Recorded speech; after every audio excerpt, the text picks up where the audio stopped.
네, 오늘 우리가 함께 읽은 이 본문은 두 개의 내용이 함께 연결되어 있습니다.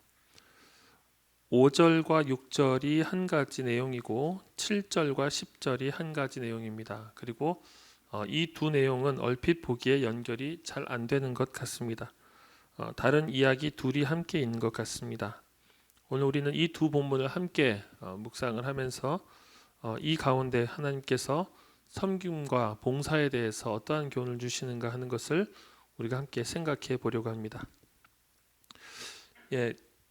5절 본문을 보시면 사도들이 주께 여짜오되라는 문장으로 시작을 합니다. 여러분, 사도라고 하는 이 용어, 보냄을 받은 사람들, 보냄을 받았는데 특별한 임무를 가지고 파견을 받은 사람입니다. 가장 우리가 이해하기 쉬운 어떤 역할을 들자면 어떤 대사를 들 수 있겠죠. 파견을 받은 거죠. 파송을 받은 거죠. 자, 그럼 이 사도들은 누굽니까? 사도들은 사실은 제자들입니다. 17장 1절에 나타나 있는 이 제자들입니다. 자, 여러분, 제자들을 특별하게 이 본문에서 사도들이라고 지칭을 했습니다.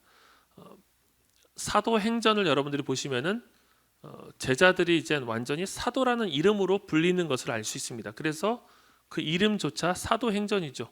사도들이 이제 행동한 것들을 나타냅니다. 복음서에서는 사도라는 말을 특별한 의미가 있을 때만 사용을 합니다. 예를 들면은 예수님께서 제자들을 세우실 때 12사도를 세우신다라는 표현이 있습니다. 사도들의 이름은 이러하니라. 그러니까 그 사람들이 정식으로 예수님의 보냄받은 자들이 되었다라는 거죠. 예수님께서 정식으로 세우신 사람들이 되었다는 거죠. 자, 예수님께서 특별한 임무를 가지고 세우실 때 사도라는 말이 등장을 하고요.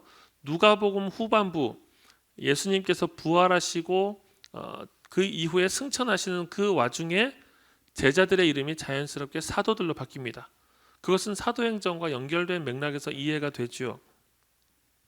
자, 오늘 이 본문에서 특별하게 예수님께서 이 제자들과 예수님과 대화가 나오는데 사도들이라고 누가가 기록을 했습니다.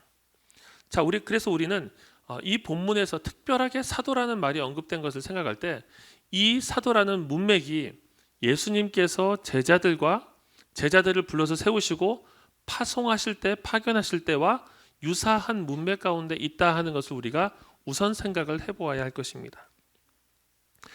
자, 그렇다면은 사도들이 예수님께 부탁한 것은 무엇입니까? 그것은 우리에게 믿음을 더해달라라는 내용입니다. 우리에게 믿음을 더하소서. 제자들 그리고 사도들, 이 사람들은 이미 하나님을 믿는 사람들이고 예수님을 믿는 사람이고 예수님을 따르는 사람들 중에서도 가려 뽑은 사람들이 사도입니다. 자, 그래서 우리가 처음 알 수 있는 것은 무엇입니까?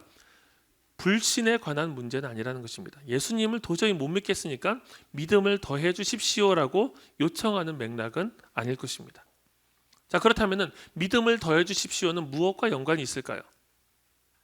제가 아까 처음 얘기했던 사도라고 하는 말이 쓰였던 것과 우리가 함께 연관을 해서 생각을 해봐야 됩니다. 자, 마태복음 10장에서 예수님께서 사도들을 세우십니다. 사도들을 세우실 때 쉽게 말하면 서임식이죠. 서임식. 사도들이 세워지고 나서 그 다음에 예수님께서 하신 일이 뭐냐면요, 그들에게 권세를 주시고 귀신을 내어 쫓고 병을 고치는 하나님 나라의 복음을 선포할 수 있는 권세를 주셔서 파송을 하십니다. 이게 사실은 보냄을 받았다라고 하는 사도의 또렷한 의미죠. 자, 그 사도들이 마태복음 10장에서는 그 일을 다 하고 나서 돌아와서 귀신들도 우리에게 항복하더이다라고 고백을 하죠.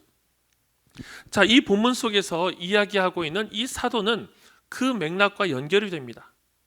자, 그래서 사도들이 우리에게 믿음을 더하소서라고 이야기하는 것은 그냥 가만히 있는데 우리에게 믿음이 참 부족합니다, 우리가 더 잘 믿었으면 좋겠습니다, 그 맥락을 이야기하는 것이 아니라 하나님의 명령을 수행하는 가운데 필요한 다른 종류의 믿음을 이야기하는 것이죠.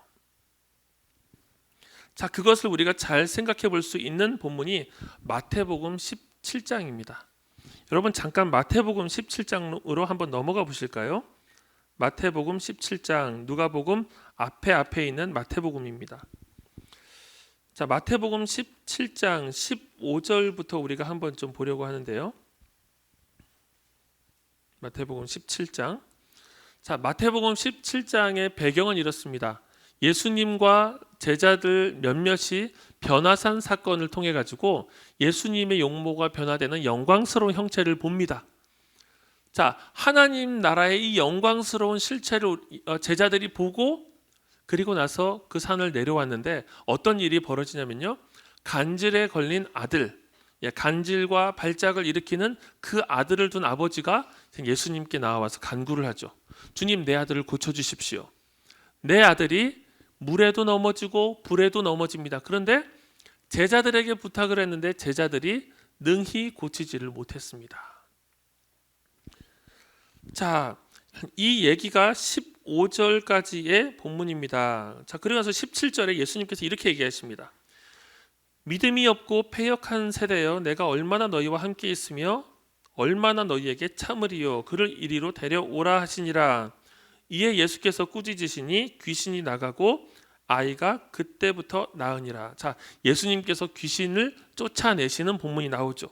자, 그리고 나서 여러분 18절부터 주의하셔야 됩니다. 19절부터. 자, 그때 제자들이 묻습니다. 제자들이 조용히 예수께 나와 이르되 우리는 어찌하여 쫓아내지 못하였나이까. 20절 이르시되 너희 믿음이 작은 까닭이니라. 진실로 너희에게 이르노니 만일 너희에게 믿음이 겨자씨 한 알만큼만 있어도 이 산을 명하여 여기서 저기로 옮겨지라 하면 옮겨질 것이요 또 너희가 못할 것이 없으리라. 자, 여러분 19절 20절 이 본문을 여러분들이 주의해서 보시기 바랍니다. 너희 믿음이 작은 까닭이니라. 너희에게 믿음이 겨자씨 한 알만큼만 있으면 이 산을 명하여 여기서 저기로 옮겨달라 하면 옮겨질 것이요 못할 것이 없으리라.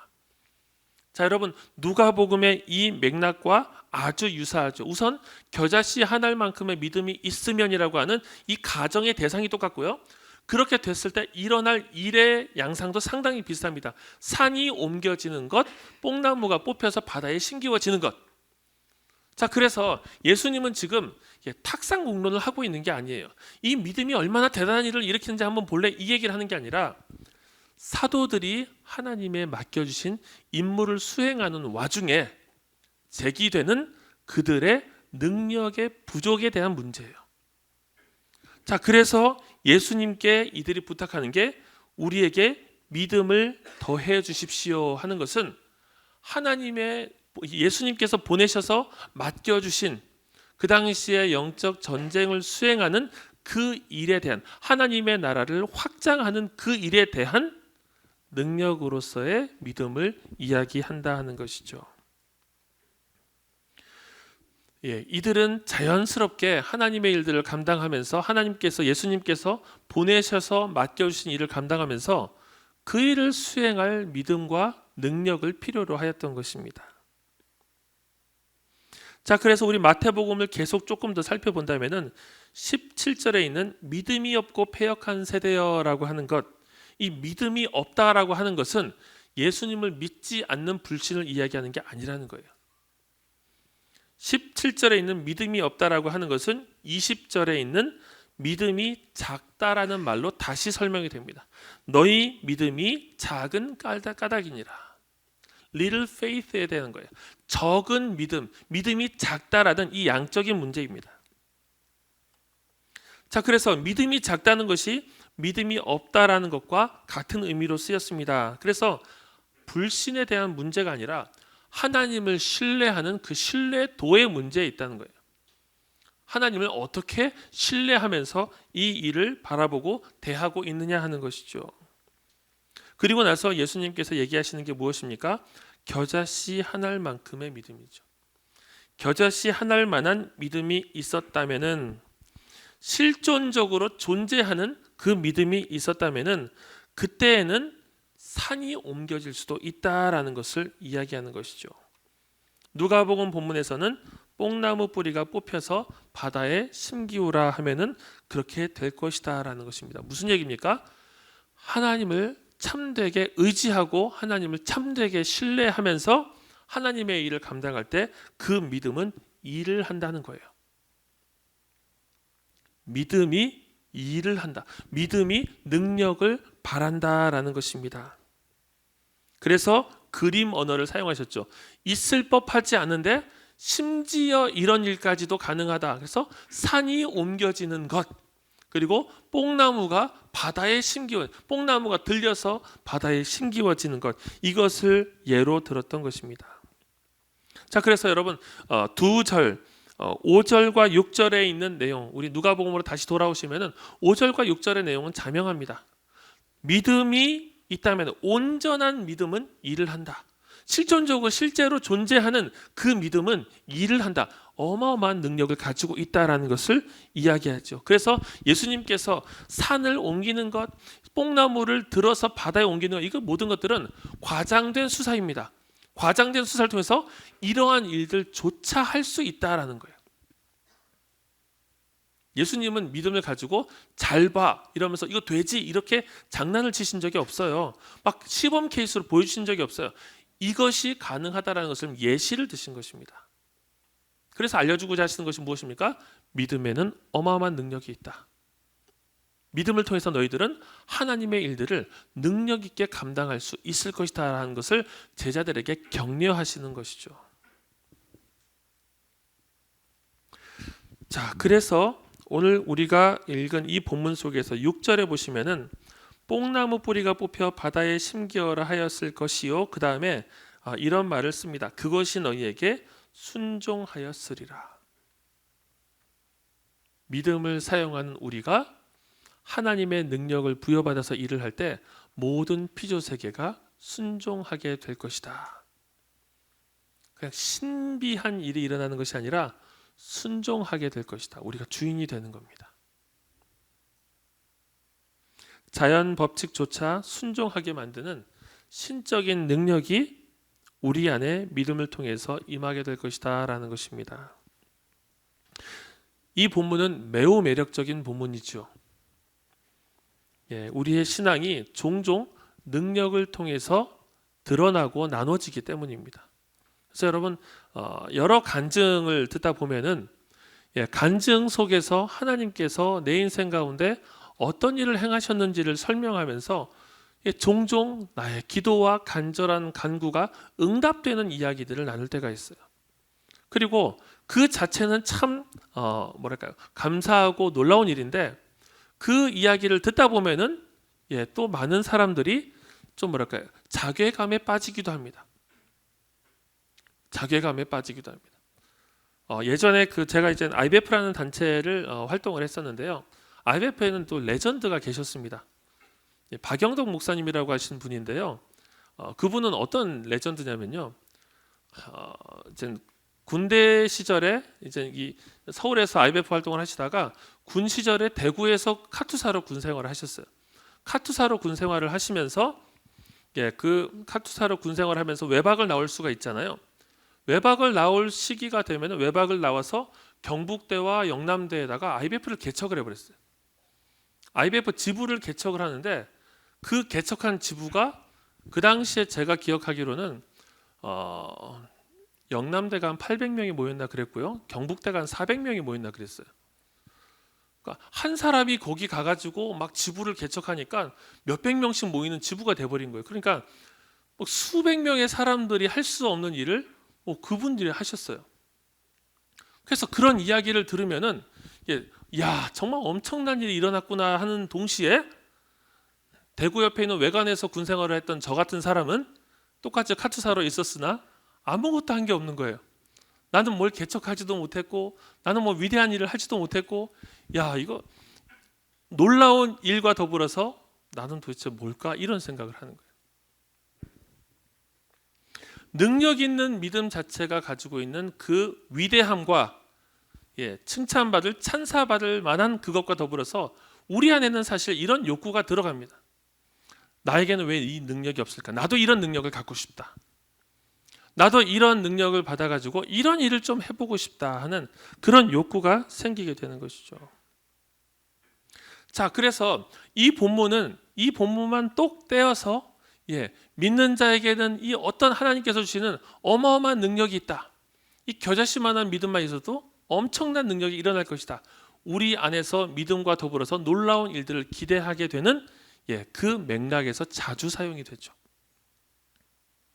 그리고 여러분들이 한번 서점에 가셔서 책들을 쭉쭉 훑어보시면은 믿음을 통해서 믿음과 종종 놀라운 일, 믿음과 어떤 성취 이런 것들이 종종 결합된 책들이 있어요. 그래서 믿음은 우리 안에 능력을 낳게 된다라고 하는 것이 자연스럽게 이어지는 것 같아요. 그리고 그와 더불어서 우리 안에 있는 욕망도 자연스럽게 투사가 됩니다. 성취의 욕망, 성장의 욕망, 번성의 욕망, 이 모든 것들이 투사가 되는 거죠. 저는 누가가 이 본문을 그 뒤의 본문과 연결한 의미가 있다라고 생각합니다. 믿음은 그 자체로 믿음을 통해서 일어난 능력은 모두 다 하나님의 승인을 받은 것만은 아닙니다. 성경 여러 본문들이 그것을 예증합니다. 마태복음 7장 21절부터 23절에 있는 본문을 제가 한번 읽겠습니다. 나더러 주여 주여 하는 자마다 다 천국에 들어갈 것이 아니요 다만 하늘에 계신 내 아버지의 뜻대로 행하는 자라야 들어가리라. 그날에 많은 사람이 나더러 이르되 주여 주여 우리가 주의 이름으로 선지자 노릇을 하며 주의 이름으로 귀신을 쫓아내며 주의 이름으로 많은 권능을 행하지 아니하였나이까 하리니 그때 내가 그들에게 밝히 말하되 내가 너희를 도무지 알지 못하니 불법을 행하는 자들아 내게서 떠나가라 하리라.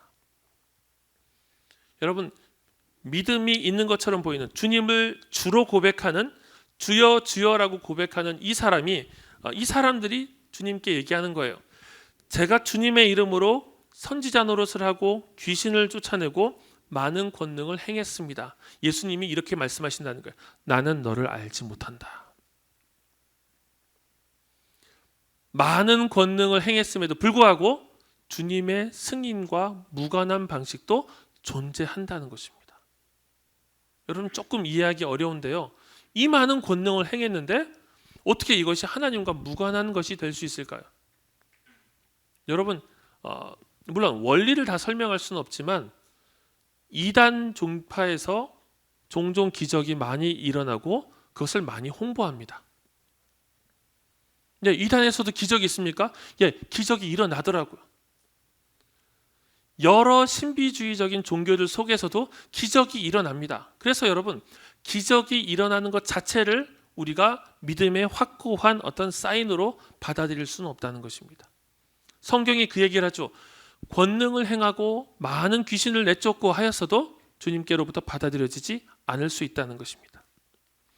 고린도전서 13장도 아주 노골적으로 그 얘기를 합니다. 우리가 잘 알고 있는 사랑장이라고 하는 사랑이 없으면 아무것도 아니다라는 얘기를 하면서도 마찬가지입니다.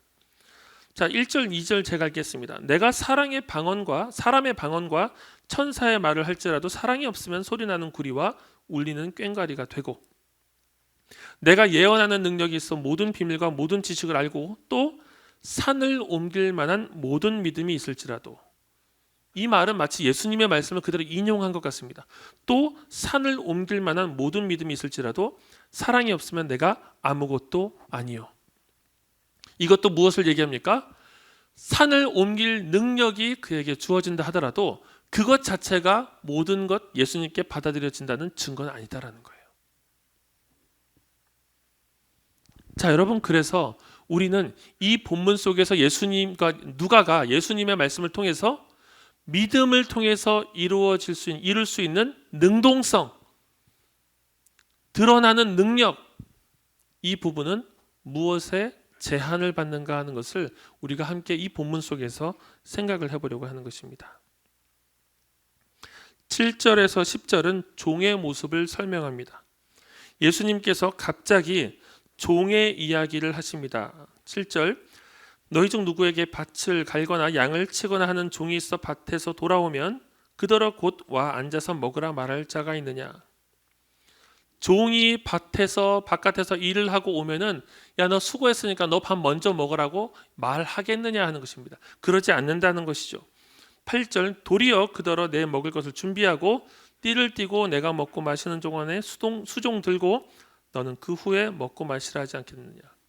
종은 밖에서 일을 하고 와서 그리고 나서 밥 식사 준비를 하고 식사하는 동안 주인의 수종을 들고 그 다음에서야 먹는 것이다.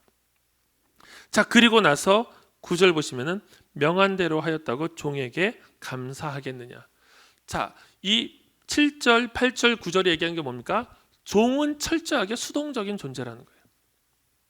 종은 시키는 것을 하는 것이고 시키고 나서는 그가 잘했다라고 종에게 주인이 감사하겠느냐? 그렇지 않다는 거예요. 그리고 나면은 10절 종이 할 자세가 무엇인가가 이 본문에 나타나 있는 것이죠.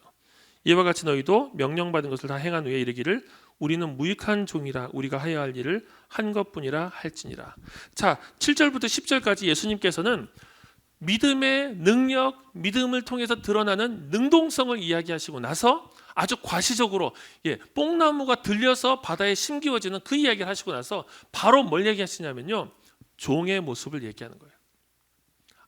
극히 수동적인, 지극히 수동적으로 시키는 것을 해야 하는 종에 대해서 이야기를 하고 있습니다. 그 종은 열심히 하였으나 열심히 하고 나서 또 다른 임무를 부여받습니다. 또 그 일을 수행하고 나서 그리고 나서 감사하다는 이야기를 듣는 것이 아니다라는 것입니다.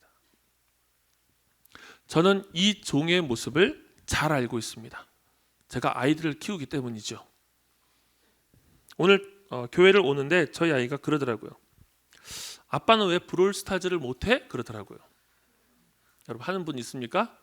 예, 브롤스타즈 뭐 그런 게임이 있나 봐요. 갖고 아니 못할 수도 있지. 근데 이 친구가 그러는 거예요. 친구의 아빠도 목사님 분이 있어요. 저랑도 가까운 분인데 이분은 브롤스타즈 레벨이 좀 있나 봐요. 그러니까 이분은 하는데 왜 아빠는 못해 그래? 야, 내가 너랑 피파도 하고 NBA도 게임으로 같이 하고 그런데 그거 못하는 게 그렇게 큰 문제야? 저 억울하고 욱하는 생각이 들더라고요. 갑자기 교회 오는데 아니, 못할 수도 있지. 그걸 비교를 해가지고 내가 열심히 이 아이랑 NBA를 해주고 피파를 해주고 그 게임은 누가 사준 겁니까? 제가 사준 거예요.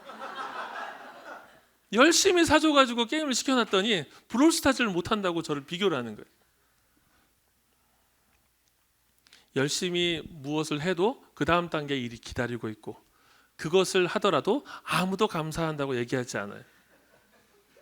내 생일이 다가오는데 다음에 자기 생일을 걱정해요. 선물을 뭘 해줄 건지를 걱정해요. 예, 이게 종의 자세죠. 종의 자세.